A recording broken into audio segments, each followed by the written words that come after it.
Smoke చేసే వాళ్ళల్లో vascular system అనేది ఎలా డ్యామేజ్ అవుతుంది అనేది కొంచెం ఎక్స్ప్లెయిన్ చేస్తారా? స్మోకింగ్ లో మనకి చేసినప్పుడు అందులో ఉండేవి some hundreds of materials are there which ఏం చేస్తాయి అంటే మనకి ఒకటి ఈ వెజల్స్ లో ఎండోథీలియం అనే లైనింగ్ ఉంటుంది, మెయిన్ ఒక పొర లాంటిది. సో ఆ ఎండోథీలియల్ డ్యామేజ్ అనేది జరగచ్చు.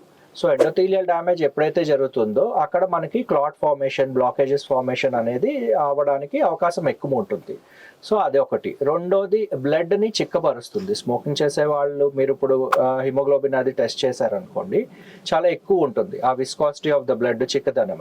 సో ఎప్పుడైతే చిక్కగా అవుతుందో బ్లడ్, సో అది వెళ్ళి బ్లాకేజెస్ ఏర్పడవచ్చు లేదా సర్క్యులేషన్ అంతా అబ్నార్మల్ అవ్వచ్చు. సో ఇవే కాకుండా ఏంటంటే ఓవరాల్ గా మనకి ఎథెరోస్క్లెరోసిస్ కానీ, కాల్షియం డిపాజిషన్ కానీ ఇవన్నీ తొందరగా ఏర్పడడానికి 50-60 ఇయర్స్ లో వచ్చే వాళ్ళతో చూసుకుంటే 30-40 ఇయర్స్ కే వచ్చే అవకాశాలు స్మోకర్స్ లో ఎక్కువ ఉంటాయి. ఇంకోటి స్మోకర్స్ లో మోస్ట్ కామన్ గా చూసే కండిషన్ ఏంటంటే బర్జెస్ డిసీజ్ ఆర్ టీఏ అంటాం. సో ఇందులో ఏమైతాయంటే చిన్న రక్తనాళాలు ఏవైతే కాళ్ళల్లో, వేళ్లలో, చేతుల్లో ఉండే రక్తనాళాలు అవి ఈ డ్యామేజెస్ అవ్వడం వల్ల, ఇన్ఫ్లమేటరీ ప్రాసెస్ వల్ల స్మోకర్స్ లో అవి డ్యామేజ్ అయ్యి బ్లాకేజెస్ ఏర్పడవచ్చు.